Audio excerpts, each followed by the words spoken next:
Hello सांग मैंने जय जगन्नाथ। तो सकाଳେ उठू उठुका देखली जमी गाँव में तो एबे तो चतुरी मासे चलती गाँव में पूरा जोरदार वर्षा। तो सही खुशी में मत माछ खावाई इच्छा तापर मु कौन सीधा पलि आसली बाँस गछ कतर गोटे कोणी हाणिली कोणी की एबे हाणिकी नहीं जिमी खड़ा बनैबी तापर जिमी माछ धरिया इंग्लीश कौन कहते फिशिंग ना कौन कहते करने जिमी तापर आसिक तो जिया ताड़िली जिया ताड़ सारापर जा बिल आड़े बिलर पकड़ा माछ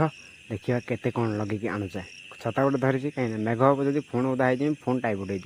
तो मुझे आसिक बिल पाखे पहुँच जाइए आम खड़ा पकेबा मो खड़ा पकेबा तो सरीगला कि शला मामू घर तर खड़ा पकाउं भन इच्छा पकाउं कौटी पकड़ बुद्धि पाऊना कि शला से समय एत जोर भयानक वर्षा होटा तो मुझे भाभी भी नी भयानक वर्षा आसीगला से समय आम तो आसिक पहुँच जाइल नाल पाखे ये वर्षा देखिए